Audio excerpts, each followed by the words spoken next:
Welcome back to Staff and Faculty Sessions Podcast with your hosts, Anna and Chelsea. If you're vibing with us, subscribe on Spotify and Apple Podcasts, and don't forget to rate us 5 stars. Also, follow us on Instagram and YouTube and share Staff and Faculty Sessions with your peeps. Want another way to support our work? Shop our activist merch at vitalvitavendors.com or buy us a coffee or lunch using the QR code on the screen. Let's get into it. What's up, y'all? Welcome to Staff and Faculty Sessions. We are deep into our Fall of Fascism 2025 semester. We're so excited about our guest today. I am one of your hosts, Chelsea. I'm going to give it away to Anna to introduce herself. Hey, y'all.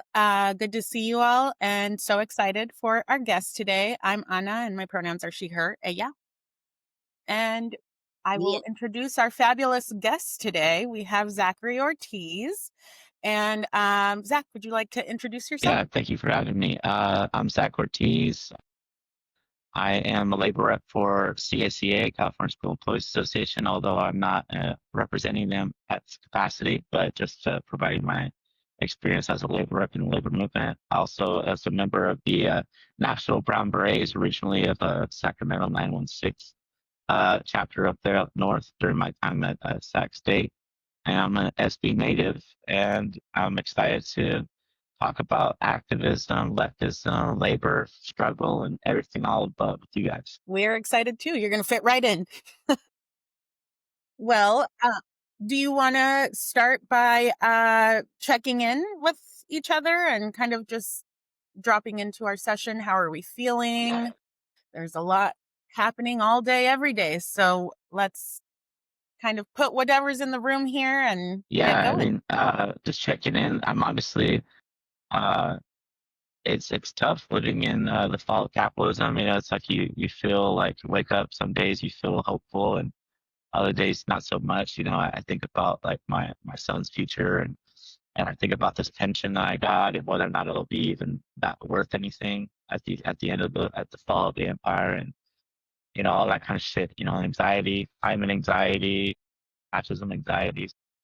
Just try to get through it, and I think the best way to try to get rid of that anxiety is being involved in the community and talking to other activists and people that are just trying to do something about it, and not just like sitting and being a victim of it. You know, I mean, we're all going to be victims of it, but I just don't want to be standing by and not doing anything. Yeah, I feel that. Yeah. So biggest thing is like anxiety. I guess I feel anxious. Very relatable, unfortunately. I guess one of the things that kind of makes me feel hopeful these days is seeing more people kind of, I guess I'm going to use the term waking up, but it does feel like more people are coming to the realization that like fascism isn't coming, it's here. And you basically need to get involved. Yesterday, I got a notification. I lived in New Hampshire for a few years, and so somehow I still am on the, listservs and stuff for political stuff in that area. And I got a notification about a new candidate in Maine who is running, and that was something that gave me a lot of hope because it actually is somebody with like leftist class informed policies. And it's this white man who's like an oyster farmer and like also has all this other shit that like people are gonna hopefully resonate with in those areas in particular. So the room was packed. He launched his campaign yesterday, and I was like, ooh, okay, this is wild to have that kind of, and he's running for Senate against Susan Collins, which is huge, much needed change up there. So that brought me some joy before I settled back into the anxiety and and fear. And now here we are. Yeah, exactly. Yeah. We need more of that. We're working on our hope discipline. So I have a little bit of a delay. I just want to put that out there. You know, the powers that be, it's always the man trying to keep us down, does not want this conversation to happen today. So we've been having a few tech glitches. So I hope y'all can be patient with us through that. I'm in the same place that y'all are. I think really resonating with, uh, thinking about how many people are activating right now. What is our role in activating people? I'm trying to connect what we're seeing in terms of fascism with the labor movement, right? And being really explicit about how we got here. I think a lot of folks are still sort of, stuck in that fallacy that this is Trump, right? That this is a Trump thing. This is not a Trump thing. The right has been well organized and building for this moment for many, many years. And they Decades. really did that. To roll back the civil rights movement and to roll back a lot of our protections around labor and things like that. So I think this is really, really important. This conversation that we're going to have. We're here for dignity work. I got that pension too that I'm really praying for, but we've been through some shit before. I've been through that teen single mama life where I'm like, okay, I know that we're standing on the shoulders of our ancestors. And I know that we're going to keep fighting to build a better tomorrow for our youth, for your son, for all of our semillas out here. So that's just kind of what keeps us moving. I also want to shout out, I'm looking at Texas, at Nicole Collier, and how she did not, sign her fucking slave patrol permission slip and is holding it down and really thinking about, why is it that Black women always have to lead, right? And what is it with all her colleagues that signed um, and left, right? And I'm praying for her safety. Since And she's kidnapped right now huh? since she's kidnapped right now against her Yeah, will. no, literally.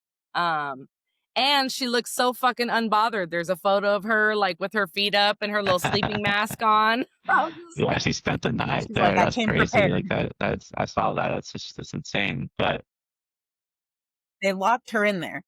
It's important that we make sure it's not her choosing to stay there. They right, locked oh, her right, ass in there. exactly. But it's just like yep. Texas is like that's fascism is being full force over there. It's ramping up, speeding up over there. Yep. You got Governor Hot Wheels rolling for. Yeah, I know problematic in some ways, lots of ways, but I've also been loving the roasting by Gavin. they don't need to be You roasted. They know need to be that's roasted, exactly. but for real, Yeah. We'll roasted. take some we'll take some of that white we'll take some of that white on white crime wherever we can get it, right? I've been loving it, and I know that Trump hates it. I know it. Gavin's everything that Trump thinks he is. Good looking, he's Exactly. always correct, charismatic. But yeah, as long as they I beat each just other up, you know what I mean? Because Gavin pisses me off every now and then. for sure. Yeah. His politics are also quite garbage. And he's been, on all these little right-wing I know. podcasts and entertaining all that Yeah. bullshit. He said my son. Um, so Yeah, fuck he said him my for that. son's a fan. I'm like, what However, the fuck? however, we will take whatever little Yeah, bits of joy we exactly. can get, and it is bringing me Yeah, great joy. exactly. I love to see them beating each other up for sure. Helping the hope Yeah, discipline. exactly. Give us some hope. But Yeah. it radicalizes a lot of these like white Americans that typically aren't that radical, and they typically kind of just the system benefits them, for the most part. So Hmm. they don't see like a world that's too fucked up. But when Gavin can get these like moms and these like suburban, folks to be like, wait a minute, this is fucked up. Any way that activates them, I'm for it. You know what I mean? And whatever it is that needs to be, it's not for me, but it's for somebody. And if it activates them, then good for them. Exactly. At this point, when we're all fighting, as long as you're fighting against fascism, I support you. We can deal with the messiness of it all once we kill fascism, but if fascism takes over, none of that Yeah, matters and a anymore. big part of fascism, that's always it, because Chelsea said that fascism's always been here, and a big part of fascism that's always been here is that they don't allow leftist voices into politics. Like, who's a socialist? in our left wing, like maybe maybe AOC, maybe Bernie Sanders, but that's it. They're the only ones that will even openly say socialism. Mondani is open, like, oh, yeah, people are freaking out because he's like openly a socialist, but that doesn't happen. That's not something that there's no real left wing in the United States like there's a left wing in other countries. So and a big part of killing fascism is allowing actual leftists and socialists and communists even to have a party or to have a voice and have some kind of political power, whether you agree with them or not. That's freedom. That's real democracy. Yes. Powerful. It's Yeah, I hope coming so. though. I hope so. It's coming. Mamdani in New York, and then the ranked choice system. It's already opening up the possibilities for better structure. I think that I was surprised because New York and California are like the stronghold for the Democratic institution, like the Democratic Party institution, and the Democratic Party is anti-leftist, anti-socialist. I mean, they're essentially the right wing, a moderate right wing party. And so the fact that they let something like that happen, I mean, it's not that they let it; they couldn't stop it. People chose Yeah, them, totally. The made it to people made happen, them but happen. it gives me hope. Talk about hope. It gives me hope that maybe something like that can happen in California, but we'd have to get rid of like these Karen Bass and these Nancy Pelosi's and these Gavin Newsoms, and we need to get real progressives, people that want real change, radical reform, no more incremental bullshit promises that they turn their backs on anyways. I can hear one of your little ones expressing them the way I wish I could right now. Yeah, he's throwing a fit for some reason. Yeah. Relatable, baby, relatable. Well, today we're going to be talking about unionized work and labor rights with Zachery, who again is here representing himself, but has experience in professional roles supporting organizing of workers in education, Yeah, mostly right now. yeah. It's California School Yeah, Employees Association, only in California, work as classified employees, and our K through 12s and our community colleges. We don't represent any 4-year like universities like CSUs or UCs or anything like that, but our community colleges for sure. And actually, awesome. a Well, mosquito thank you. abatement in Southern California as well. That's just one of our random ones. Mhm. Okay. So you can also join CSEA if you're in If you're a California. classified employee, and a classified employee is anyone that's just not faculty, like a teacher or a counselor, part of that certificated bargaining unit or manager. So if you're a secretary, if you're a custodian, if you're a grant coordinator, if you're whatever, all the things that make schools run, you're important and not necessarily someone that people think of. Teachers get the apple and we all love our teachers and good to them, but there's a lot more to it. And there's a lot of people that are out there protecting and working for your kids or in community colleges, students in general, to provide education and resources for everyone to be able to have that opportunity. Those apples these days are a hot commodity because they're very Yeah, for expensive. real. For real. Not the like resposado at the end of the. But a lot of people don't think about this too, right? That your staff, your classified staff are the ones that are there literally 12 months a year for the Mhm, most part, mhm. right? Really Yeah. holding it down. Like everything that you see that happens, there's a classified staff person on the back end of that, right? Running all the IT, again, keeping those grounds beautiful, greeting the children or our youth when they walk into any given department, office, support service. Yeah, Okay. yeah, exactly. Like classified employees are the ones like putting in the work that's invisible to a lot of people, and but can really impact people's lives the most. Chelsea, obviously, your experience and helping people at Our City College, right, and providing the resources and connecting people to the things that they need to have just to survive. And school is an opportunity for a lot of people to get connected to resources. It opens doors to resources to them because they're getting their education, and unfortunately, like in our capitalist structure, like the only way for you to try to find some kind of resources like that is to go to school, and which is good. I think you should always educate yourself, but not, there's a lot of people that school's not for them, and they'll never get access to those resources, unfortunately. Yep. Yep. So true. And that's why we're here Yeah, today.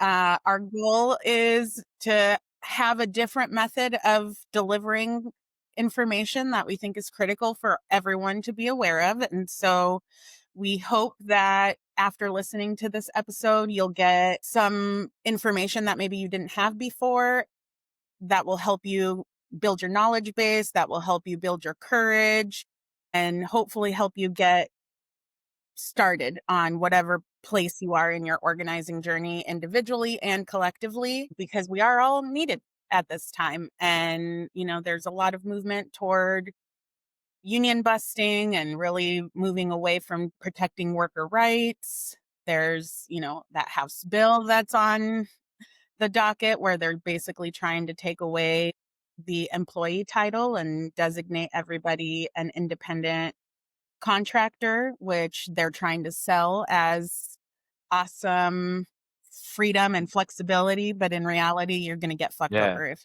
we vote for that. So, yeah. They're good at making like make sure you're creative staying little bullshit in tune. titles, like right to work. It's like right to work for less. Yeah, it's right.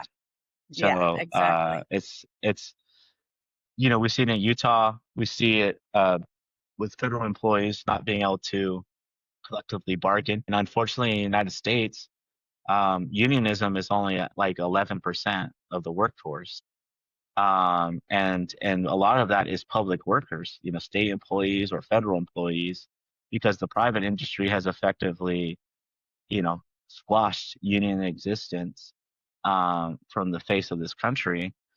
And but it was unions that made uh, um, people have the ability to have the American dream. Like the idea of the American dream was because people had pensions and they were able to have one income for a household, as opposed to having, everyone had to work and send their kids off to college. All that was available to them. But that was thanks to unions that were negotiating and in some cases literally dying to have the right to collectively bargain, to have the right to organize for better wages, better working conditions. So people got lost on that because American propaganda is so strong and it's in the media. It's like, oh, unions are just Tony Soprano and Goodfellas. It's like, no, unions are so much more than that. And I trust me, it would be a lot easier for me just to go up and beat the fuck out of a supervisor and make them do what I want them. That'd be easy, but I can't. Like that's not the way it works. And we have to. The only way that we can actually make change is by organizing and showing up and having rallies and signing up for union membership and being engaged in your union when they're negotiating. And that's the hard part. I mean, that's the reality is it's hard, and it's never gonna not be hard, unfortunately. So like that's the thing that everyone that's involved in the union is a volunteer for the most part, but it makes a big difference, and it makes a big difference to you immediately. And it's so important for this moment, for this movement, right? Because when we think about all those hard fought wins, we think about why folks have the weekend. Think about the origins of May Day. I had to hang up some of my art, from Oakland, thinking about like hella free Hmm. education. All these things are under attack because they are Hmm. dangerous to the ruling Hmm. class, right? They're dangerous to the capitalists. And for people that are listening to this, I guarantee you're not a capitalist because you don't own no means of production. Exactly. And if you do, please sponsor our shit. Yeah. Give us money. But Yeah. there's so many folks. Yeah. Yeah, just like you said, right? The American propaganda where so many people think that they're temporarily embarrassed millionaires or Oh yeah. billionaires, right?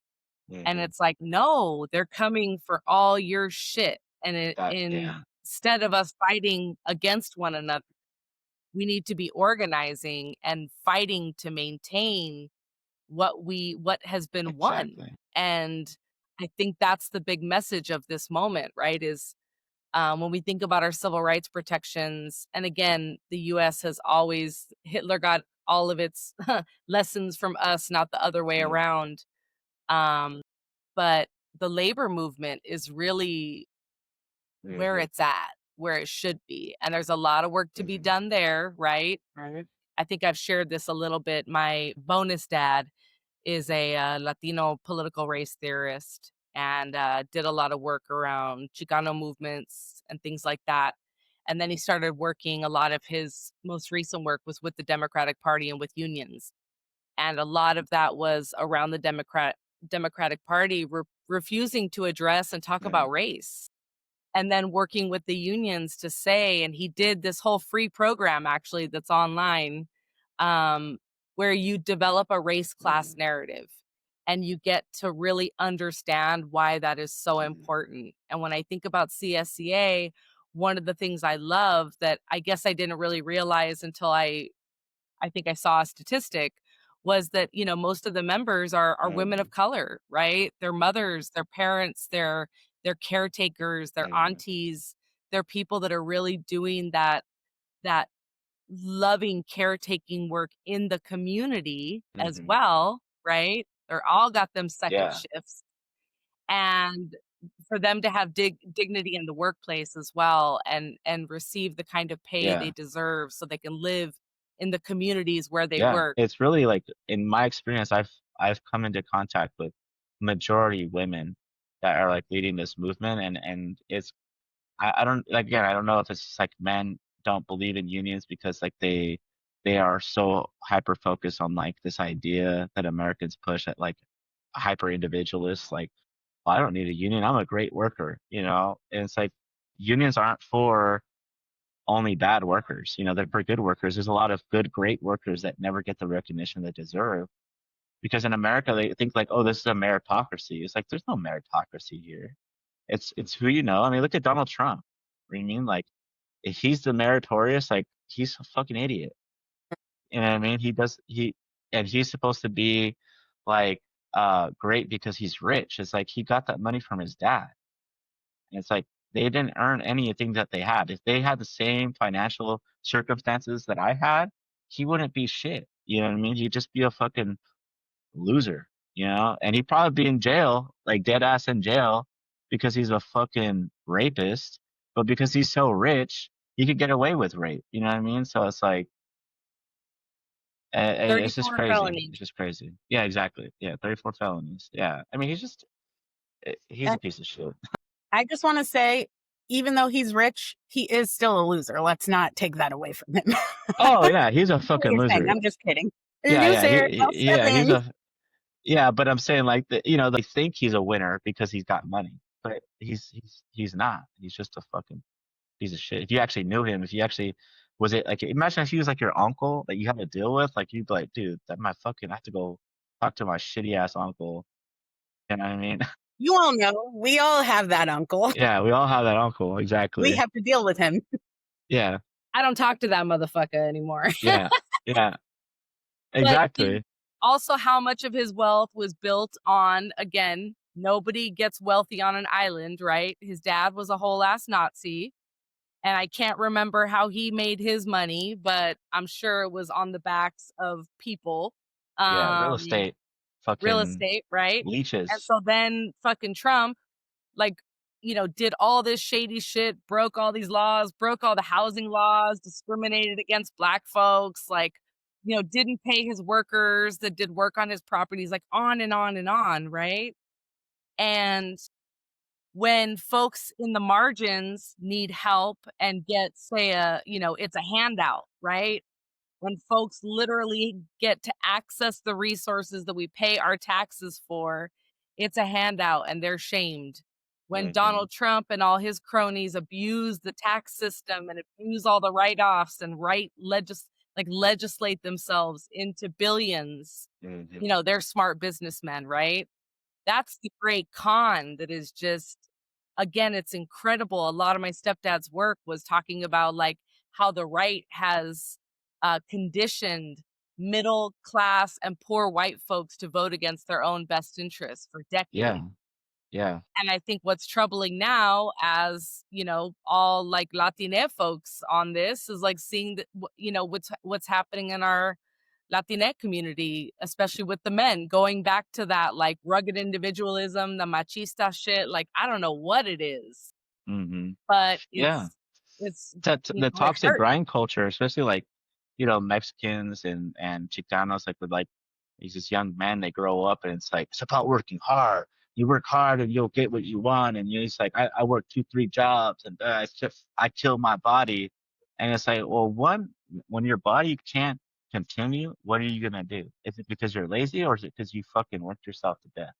You know what I mean? And also like that assumes that work should be your whole life identity. Like your identity should be as a person, like what you give back to your community, like the whether you decide to have family, and if you do decide to have a family, being there for your child and taking care of them and doing fun things with them, educational things with them, and not just like, oh well, I could have checked. It's like your son or your daughter or your child, they need the financial support, but they need a dad, they need a mom, they need someone there to love and support them physically and be present.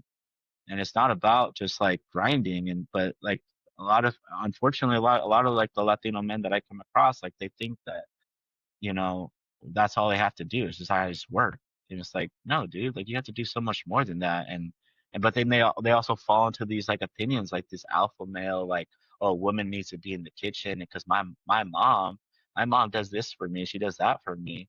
And it's like, dude, you're not gonna you're getting a partner, not a fucking like house slave. You know what I mean? Like it's crazy. Can you say that one more time?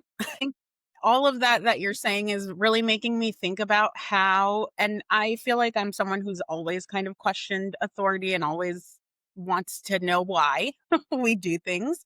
But even for me, as a person who immigrated here when I was very young and then, didn't have the means to really travel or do anything, the propaganda game is very strong here. Right. And I've been unpacking a lot of that lately, which is just very interesting to think about, how ingrained it is in our society, that grind culture, that hustle culture, particularly, um, you know, poor communities being like, yeah, go to school and then work hard and you'll have the opportunity. And it's just so much more complicated than that. And I didn't realize that other people live differently until I started traveling more. And huge opener for me was, going to Europe and talking to people when we were in Italy and in Spain.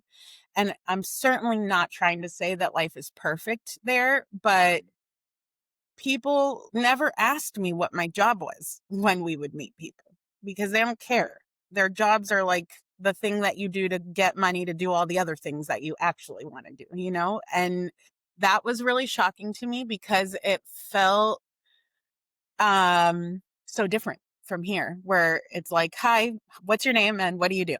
Hmm. It's like, why is that always the first thing that we're talking about? And I think in higher ed in particular, any kind of helping profession, that is one of the core points of the exploitation that takes place. It makes you feel like your worth is completely connected to your output and your employment. And so when you start questioning any of that, then all of a sudden I'm having a existential crisis because I'm like, wait a minute, if I'm not producing, what does that mean for me? Who am I? I don't know anymore. Big mind fuck. Exactly. We're not identified, like we're not just like our work, but our interests.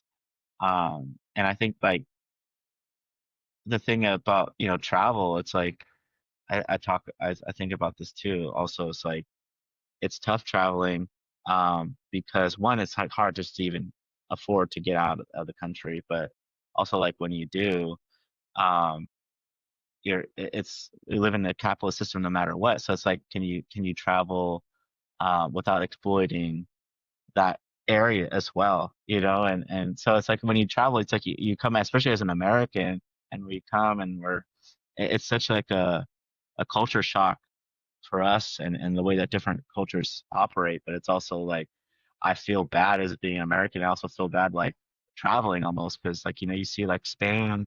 there's like the anti-tourist, stuff, and I think about Mexico, and then people feel like exploited for that as well, and it's just like, it's like this is why I have that constant anxiety about like capitalism and like climate change and everything. It's like it's all. I hope that everyone is organized and unionized wherever I go, because I can at least feel like solace saying that, like, oh, at least everyone's getting paid a living wage, maybe, hopefully. No, and so I think that's so important too, thinking about again our impact on other nations, on other places, right? When we think about imperialism, when we think about like global neoliberalism and just like the impact that the US has had. I've been thinking about this a lot. My mom is from Mexico City, and thinking about like the gentrification of Mexico, right? By Americans, and that Mexico City has had some of the hottest temperatures ever on history in history recently, and temperatures that are unlivable, you know? And when you think especially about los pobres and the people that are living in the streets and not living or working in dignified conditions, like that's a death sentence. And Yeah. so when we think about the importance of all the protections that we have, again, thanks to the labor movement, it's like this is real shit for just our collective humanity. Hmm. Um, we can't. And I've been thinking a lot about this with ICE, and the impact on our people and a lot of our staff, in mixed status families Hmm. and serving youth and students and children. Um, and just how impactful that violence is, Hmm. having to confront that, and Yeah. what a disservice it is for our people to not have the protections that they need. Hmm. And we recently held a training, and a lot of the educators in the room were also afraid because they're saying, well, this is what my district has told us, which is basically nothing. Hmm. Like, trust us, we got this. Like, Hmm. y'all ain't got shit. Like, over and Hmm. over again.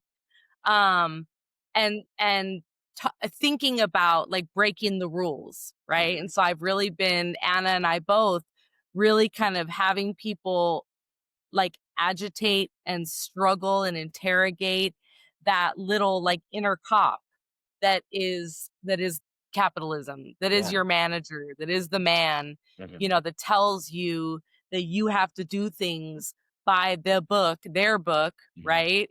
Right. In the context of fascism, in the context of this lawless, violent shit, that workers are still afraid to assert our basic human dignity and rights, literal rights, as enshrined by all the shit they supposedly love, the Constitution, all that, right? Yeah. Um, so When what they is pick and that? choose, they pick and choose. I love it. Yeah. Absolutely, right? And it was such a painful moment, and I said something in the training because people were really struggling with that, where my contract says this, or so even folks that are unionized, Hmm. right, are afraid. Yeah. Because I would love to talk a little bit about, I know there's been some pressure on the labor movement and on a lot of our unions to make statements in solidarity with the people, against ICE. Yeah. And what does that look like? Is that Yeah. happening? Yeah, I'm proud of my union. AAU is the Association of Employees Union. We're the union that staffs California School Employees Association. And I put together a petition. A lot of people signed, and my union put out a press release. It's on our website, on our AAU website. Condemning ICE, condemning the raids, and I was just super proud at that moment to be a member at AAU, and also was a reminder that when I'm a member of my union, I could just be the member of my union and get the benefits of like the negotiations and everything that they do, but I could also be a participating member of my union and push them to be conscious of the social aspects, because ultimately unions are not perfect, and they're not gonna they're never gonna be perfect, because the whole goal is to only focus on your work, and how does this impact our contract, or how does this impact relations with our employer because, CSCA has also sent out a release about what's going on and they're not in favor of it too. So it's not necessarily anything that's in conflict between me and our employer, but Mhm.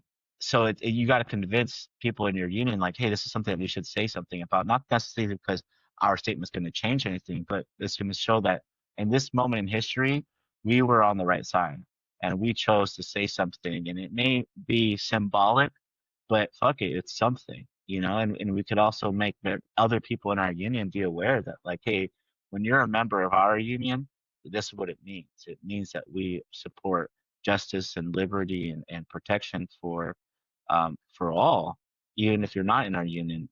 I was some- I was very proud to be a part of my union, and I say that to say that everyone that your union looks like what you make it. If you want your union to be more radical, you have to be a more radical figure in your union and convince others to do that. And your union is only as strong as everyone is willing to be. And again, it's because it's a democratic process and people have to volunteer their time. It's not gonna look like, a socialist utopia overnight. It's gonna take time and it's gonna take everyone involved, and you have to convince other people that are not. People aren't necessarily. There's a lot of people out there that are just old school. Or there's people that are not that into politics or they're not that aware, and they're mostly worried about, are we going to get our cost of living adjustment? That's all they're really worried about. But you have to convince other people that, like, there's other things that matter. And, that could be hard and intimidating.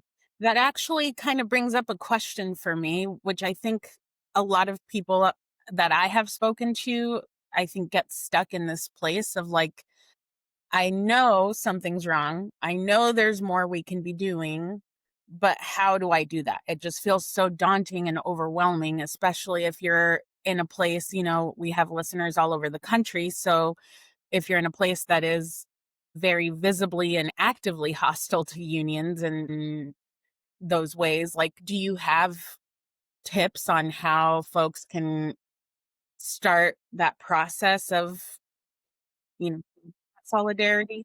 I mean, you have to be willing to, courage is one of those things that we always talk about with members. I mean, members, people that, you said people in the union that are afraid. Yeah, I come across that all the time. Even though we have a contract and we could do something about what they're facing, they still don't want to file the grievance because they're so afraid of retaliation, or they're afraid that they're not going to be friends anymore with their supervisor, which you're never friends with your supervisor. You should never think that. But, um, there's a lot of different things. They don't want to rock the boat, but you have to have you have to have that courage, and it's easier said than done. But, and I can't imagine living in a state where it's like a right to work, or they're anti-union, like that. But all I could say is that, if I were out there, I would still try. And if I'm persecuted for it, then I'm persecuted for it. And Martin Luther King, he was willing. He was, not that he wanted to go to jail, but he understood that going to jail was a part of it, and that when he was writing his letters from, Montgomery, that he understood that this was the consequence to his civil disobedience, and we have to be willing to be captured in those moments, to be political prisoners, because ultimately history will defend us, and the people will come out and know that you're on the moral high ground. You're always morally correct. Your right to negotiate with your employer is the moral correct point of view. It's the right thing. And anyone that says otherwise is wrong. And I think that the people understand that, and you just have to have faith that eventually it will work. Because look at these people, these Trader Joe's workers, these Amazon workers, these Starbucks workers. They're not huge unions. They're not, they're broken up, or they're just starting from ground zero, but they're trying. You know what I mean? Because what else do we have? It's either status quo. Do you like everything that's going the way it is? No? Then try to do a union. Just try to create a union. And if you do already have a union, you're blessed to work in a union. Do everything you can to make sure that it survives. Do everything that you can to make sure that it's stronger. And it could be as simple as go to a chapter meeting. start a petition, you know, read the negotiation updates, vote when it's time to vote, all those things. Like it's simple, it's little things. Like, so for like the union, like what can you do? Show up, be informed, vote, those little things. But as a citizen, like from a Beret's perspective, my first step when I was in Sac State, like I was looking to do anything to join in the activist fight. I was so in the academia of it, and I was just reading these books. So I thought at a certain point, I'm just reading these books and of all these people that did great things, but what the fuck am I actually doing? You know what I mean? And so I reached out to the Brown Berets and my comandante Josie Morales. I'm proud we're the only uh, legacy organization of the Brown Berets that has a female comandante, and she's awesome. And what they taught me is that if we just show up, we're all busy, but if you just show up when you can and work with others that are already doing it, you don't have to be the star of the show. Yeah. Activism is not about you creating a name for yourself. Activism is about just doing what you can to help the movement in general, help someone else Yep. out. So that's what I would say. Is what you can do is just by showing up. Showing up is a lot of it. Absolutely. Yeah, that's super impactful. I think two of the things that stuck out to me, which we keep emphasizing as well, is feel the fear and do it anyway. Hmm. Like Mm-hmm. nobody's showing up to these spaces, 1,000% confident and ready to go like there's nothing wrong. But it makes it sound easy, but I think, just getting into that mode of like, yeah, we can do that and it's going to be scary and it's okay. And then I think the other piece of it is when you were talking about like being willing to experience consequences Mm, from said activism and how that definitely is going to land on the individual, but it also made me think about the fact that like all of us who don't get caught up in that moment need to be willing to show up as well to advocate and get our comrades back that's right. when shit goes down, right? That's right. So if you're not the one being taken, you still need to be acting like it is you or your close loved one, regardless of whether we know them or not, because that's the other part of the critical organizing that needs to happen. Yeah, and if Don't you're leave people and if hanging you're out there. if you're a member of a union, you might be able to get a discount from a bail bondsman. Because I had Hey. to bail out one of my friends, and I got a discount for it. In Ventura County, I can't remember the bail bondsman currently, but I showed that I paid my union dues. I got a discount for it. So, you know, if you got to do civil disobedience, that's a big part of it, right? Look at your member benefits, because sometimes your union will do civil disobedience, right? You guys are striking, or you guys are protesting at the Capitol, and you guys all get arrested, and your union will help you get bailed out. You know what I mean? So that's a big part of it.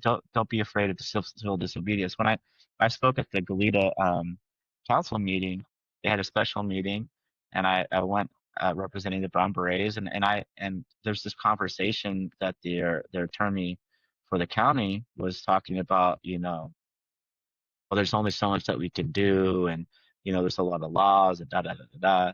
And I was just telling the city council, like, don't be afraid to break the law. You know what I mean? Because some of these laws are bullshit anyway. And just because something is a law doesn't make it right. And if it's in the defense of the community, but it somehow breaks some technical bullshit, or it might make ICE look at you a little bit more, or the federal government look at you more, like, be courageous, because history judges us from what we do now. And so that I think that's a message for people that are city council members. That's a message for someone that's the average worker. It's like, be willing to, if it's the right thing, be willing to do whatever it takes by any means necessary, right? And they're breaking the laws. You can't be expected to follow the laws when the opponent is very actively breaking them Exactly. and Yeah. weakening all of the structures. Exactly, exactly. They're playing their own rules. They're playing a different game at this point, right? I mean, the Constitution, all these things don't mean anything. The only time that it means something is when they can justify illegally arresting, kidnapping people, and then they'll throw that in like, oh, they broke this law technically, just to cover their tracks. But when you want to catch them on their bullshit, they're like, oh, that doesn't apply to us. Like, what do you mean? I'm the president. You know what I mean? Yeah, I mean, they got snagged for racial, like, what's happening right now is racial profiling, like, Hmm. we know that, Right. right? And Yeah. then a judge even said it, and they're still like, "Nah, we're just gonna do what we want." Yeah. I mean, So they're building and funding fucking concentration camps right now. yep, The yep, facility in El Salvador, that Bukele, he's a fucking dictator, fascist that built, and he just basically cured violence in his country by arresting everybody. And if you're okay with that trade off, then that's wrong, and you need to educate yourself about why that's wrong, because that's the fascism route. And we've used that, the United States has used that to our benefit by just shipping people off to this fucking slave camp. It's a slave camp. No, don't get it wrong. Don't get it twisted. That's a fucking slave camp. And what they're doing in Florida with the alligator Alcatraz, like that's a fucking concentration camp. Like they're kidnapping people and they're putting them in this place and intimidating people that if you try to escape, you're surrounded by fucking alligators and you'll die. Like, what the fuck are we doing? You know what I mean? And this is how it happened. Like Auschwitz, that's how shit happened. And they justified it by saying, "Oh no, these are criminals. You know, they broke the mm, law." And here they're saying, "Oh, they broke the law but just by crossing the border." So they're already a criminal immediately. No matter what they've done, they've been here for 20 plus years. They've been productive members of society. They've paid taxes. They've done whatever, and they haven't done anything, you know. And then the ones that and then they do get someone that, oh, maybe they had a DUI, or maybe they didn't pay their parking ticket, so they had a warrant or something. So that's enough for you to say that they need to be fucking kicked out of the country. Like it's insane to me. It's insane to me. well, and that goes back to the 13th, right? When we think about all they had to do to re-enslave Black Hmm. and brown people and Hmm. indigenous people was to, make freedom, um, dependent on whether you commit a crime, Hmm. right? So then how do you just make anything a crime, Right. right? Yeah. This motherfucker that just threw a sandwich, we had we had a you're trying to charge him with a felony. Right. But also like, So again, yeah. just criminalize all behavior. And when we look at that Auschwitz shit, right? Who shut that down, at least temporarily? Native people saying, no, this is protected indigenous land. You cannot build that here. So again, when we think about what is necessary, when we think about the kind of world that we want to live in, we think about the resistance, right? Again, this is all just ancestral wisdom where, indigenous and native communities that are like, no, this is violent and you're not allowed to do that on this land, on our land. And then thinking about just being in right relationship with the earth and with one another, and how, again, all the propaganda and kind of manufactured consent is the antithesis of that. That's the colonial framework that Yeah. we're Yeah. trying to survive, and it's wild, I guess, to, yeah, see people who are willing to be silent right now, or are willing to be complicit right now. I don't know what It's folks are over. waiting for, but it's incredible.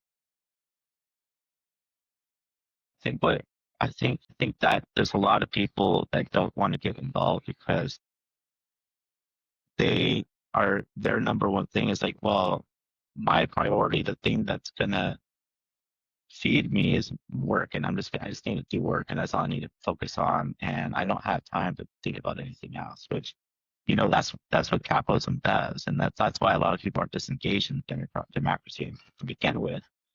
And so I understand, because that's the intent of the system, so they're just falling victim to the intent of the system. We talk about courage and we talk about caring about your community. We'd hope that you'd be willing to sacrifice something, to say something, anything, about what's going on. I would go back to like, what can you do? I would say even what little thing you can do is be willing to have a conversation with people openly, being like, no, I don't fuck with ICE, or I don't fuck with this. You know what I mean? And being willing to have that conversation with people, and not having like an apolitical conversation with, I physically cannot. Yep. have an interaction with someone where I don't bring up politics in some way, I'm just, I can't do that person. So it's baffling to me. And I do appreciate that women nowadays, or at least maybe white women nowadays, are starting to say that, like, oh, I didn't realize my boyfriend was a conservative.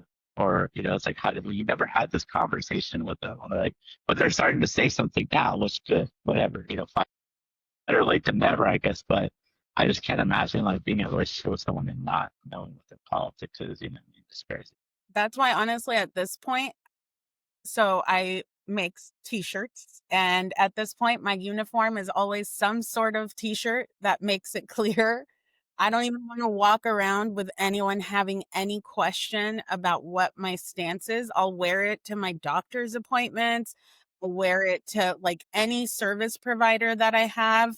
And if somebody doesn't comment on it, I take that as a note that maybe that's not somewhere I want to be doing business.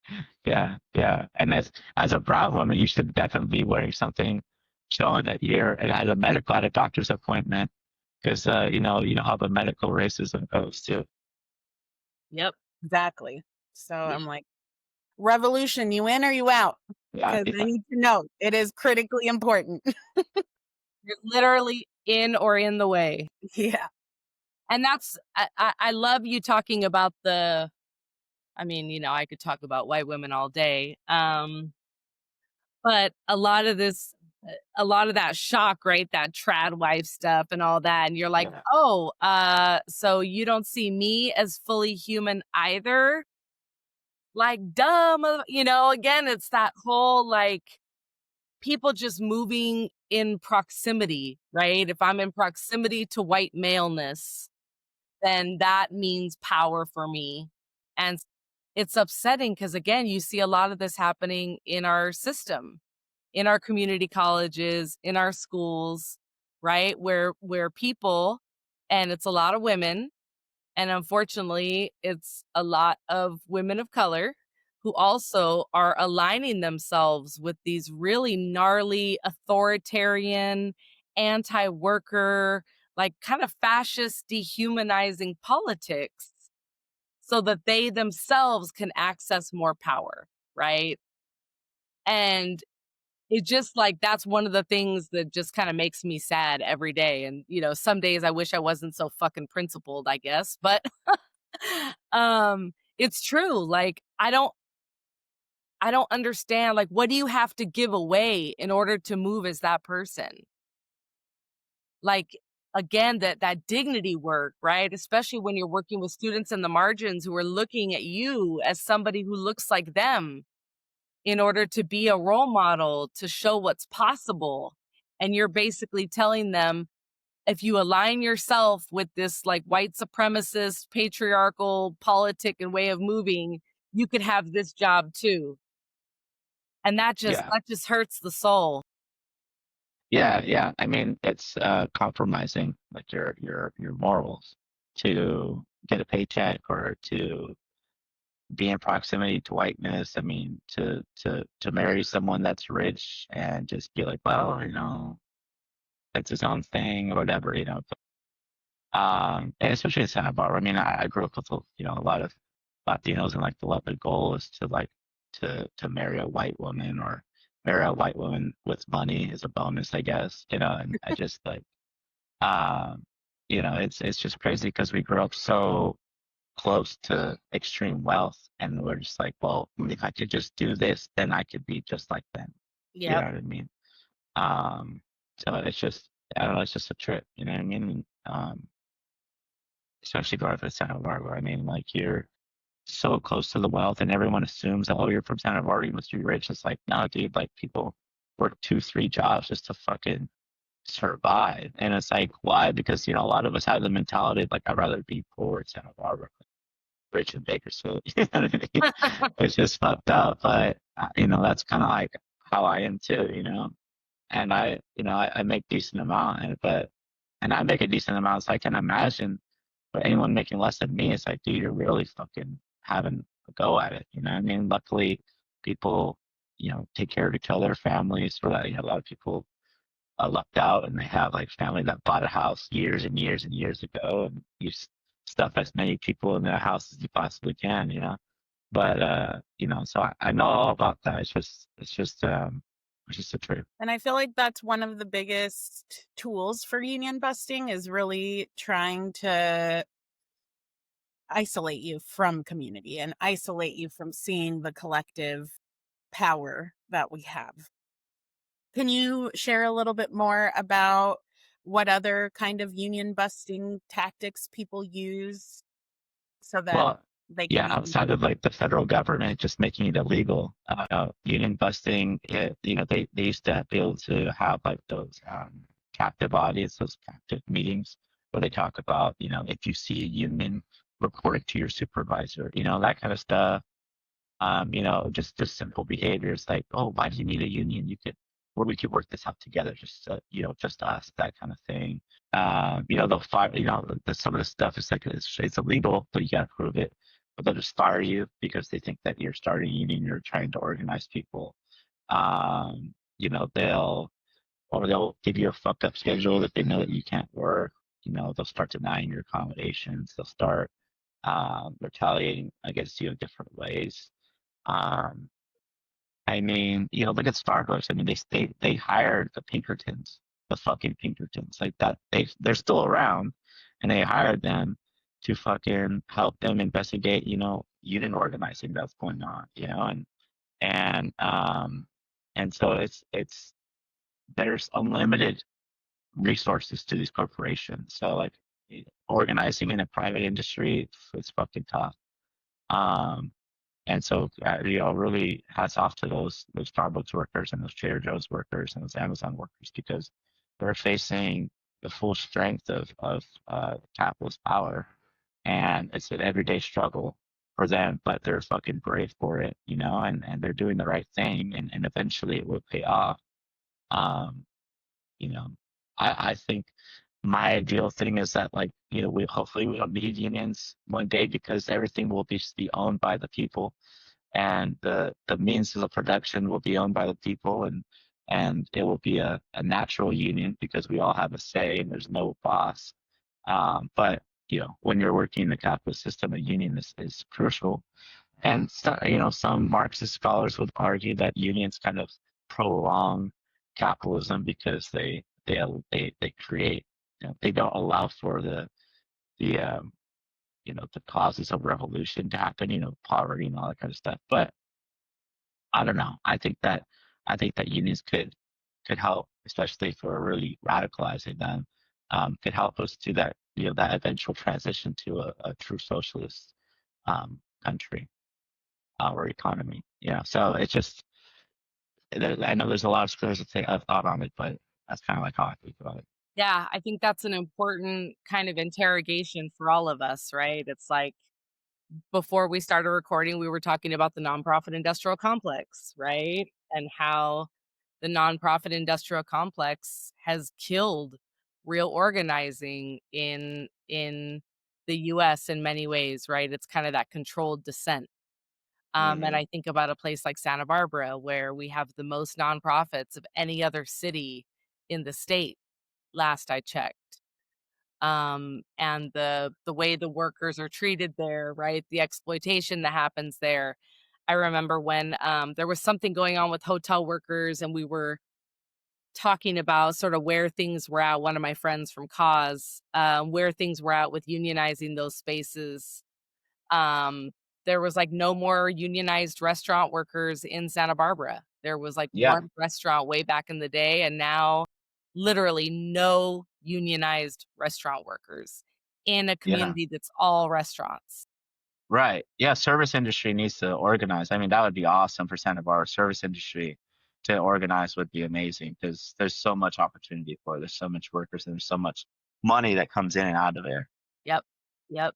So let's get a couple like little last minute kind of tips, tricks, more of those shout outs around, if people are interested in organizing their workplace. You went over a little bit of that. But can you talk a little bit about the role of we keep being like, HR is not your friend, don't forget.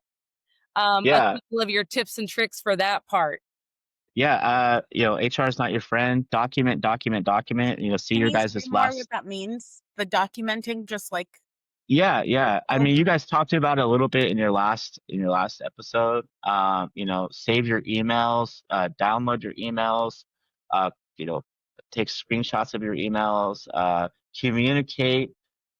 Try to make your communications through email, and if it's not, try to send a wrap up, like just in summary for our conversation. This is what we talked about. Um, those are super important, especially when it's like a directive that they're giving you that they want you to go a certain way, and communicate. If they want you to change your workload, communicate like, okay, you want me to prioritize this work now, and just so you know, that means that this other work is going to fall off because I have to focus on this. And I just want to confirm with you that you understand that. So you have to be real specific about that on your workload. Like, I only have 8 hours in a day. If you want me to start prioritizing this stuff, then there's this stuff that has to fall off. That's just kind of the reality of the situation. If you have an issue with that, let's have a meeting. But let's talk more about that. I would love to have my union representative involved because we're talking about my performance or my workload. Um, so yeah, I mean, it's just, and also, like, if you have an issue, file a formal complaint, file a grievance if you can. If you file a grievance, that's awesome because it's a violation of the contract. But even if it's not a violation of the contract, you could file a formal complaint, and at least there's documentation. You might say, "Oh, that formal complaint's not going to go anywhere. It's bullshit." But at least there's documentation, and the union can take that and say, "Well, look at the formal complaint that they filed." And when you file a complaint with the state, a civil rights complaint, you can say, "I've tried their process and they just ignored me."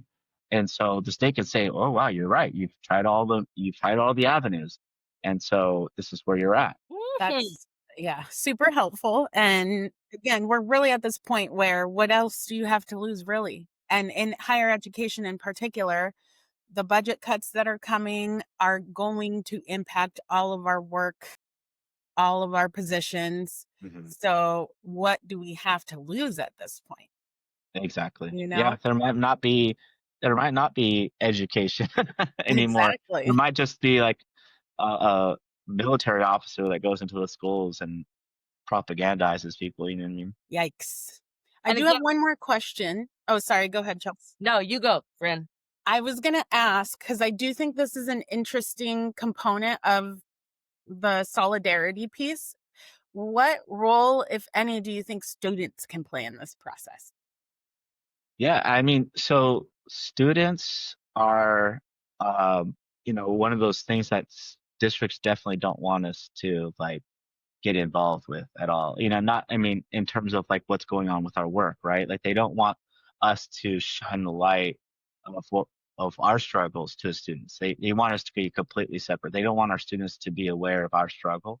But students are aware of our struggle because students are the ones that immediately impacted. So if you're a student and you see that there's lack of resources, or there's a program that you don't have, or that faculty or staff and faculty aren't available for you, a lot of that is because of restrictions that the district is placing on them. They're not giving them more hours. They're not giving more staff. They're not funding a certain program. So you can make yourself heard at a board of trustees meetings. If you're in community college or whatever, you have a student senate, right? That you could be operated through there, and also understand that the things that you want and the things that you need come from the labor of the people that you're dealing with. And if you want them to be able to show up, and if you want their positions to be filled, you should be advocating for them to have higher wages. You should be advocating for them to have better staff. And the way that you advocate that for that is different ways. Your student senate, there's student unions, there's student associate bodies if you're in the K through 12s or whatever. Your parents, and communicating with your parents that, like, if you're in the K through 12, that, hey, like, they took away my class, or they fired my teacher that I really like, and da da da da da. Like, all these things that you could communicate, that get your parents involved, and use your power. And at the CCs, as an adult, you could file complaints as well.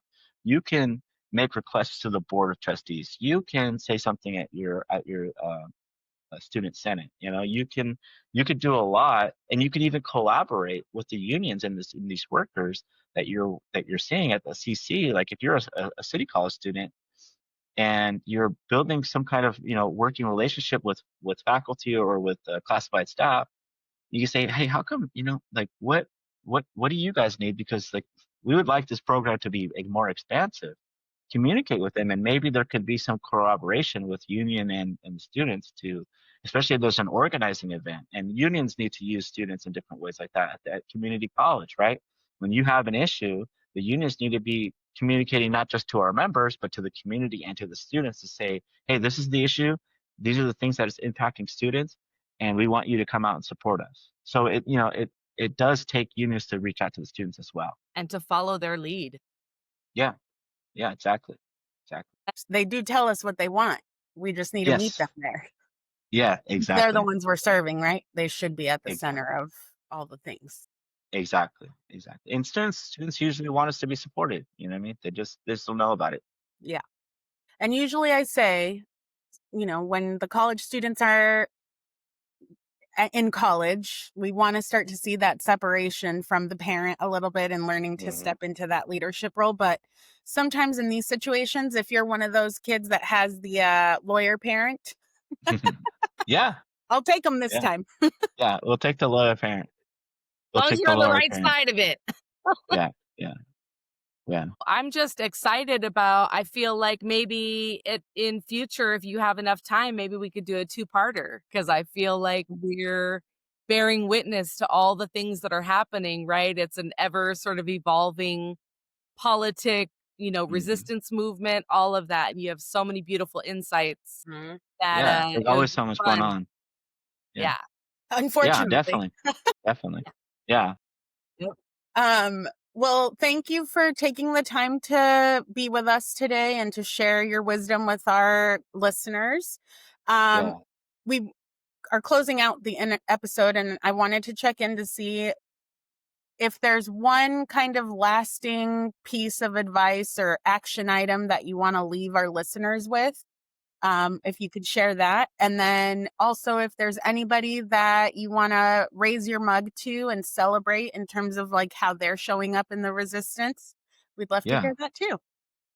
Yeah, so I mean, my final message is just show up, be aware, read what you can, and if you're a white person, you don't need to be leading the organization. You can follow brown people that are already doing the work. You can support the brown people that are doing what they need to do. Brown people, Mexicans and Latinos, stop being fucking racist.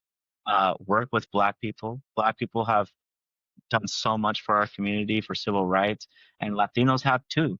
But when we're working against each other, we're only working in favor of the white man. And I mean that by the system. We live under a white man system, and native. We're indigenous and as Latinos, and we need to reach across to our North American native indigenous people and our South American and Central American native indigenous people, and get into touch with that. And we need a rainbow coalition. We can't be dividing on race anymore. It's played out. It's lame. If you're Latino, saying the N word is lame. You know what I mean? Like it's corny. You know what I mean? So that's what I would say. Those are kind of the things that I think about. Show up. Um, you know, do what you can when you can, and be kind to yourself. You can only do so much, but try. So I would say that. And then a special shout out to Andy Garcia over Ortega Parks. I love everything that they do. I love my community and my East Side community. I love OP. It's just there's been a lot of great shit. And she's been so welcoming to me. My National Brown Berets page. National Brown Berets 805. I have the mural at Ortega Park as my image, and she reached out to me immediately and was welcoming me as I just moved back into Santa Barbara, and she's I think she's a really cool person. So special shout out to her and everyone that's just been doing so much work, and I love to see the community is just really coming together. It's just there's so much going on. So, but specifically, I just want to give a shout out to her. Yes. Yeah. Shout out to Andy for sure. Mm, my dad. Well, Thank you again for coming in. And like Chelsea said, we'd love to have you back on. So as we start figuring out the rest of the episodes, look out for an email coming from us. All right, for sure. I'm down. Uh, We have so much more to talk about. exactly. You could be a weekly guest and we'd never run out of things. Yes. Yeah, for real. But anyway, thanks everyone for tuning in. And I guess as Chelsea and I always say, our hope is that we will move through this while staying rooted Staying radical, and staying staying resisting. resisting. Thanks, y'all. Much love, y'all.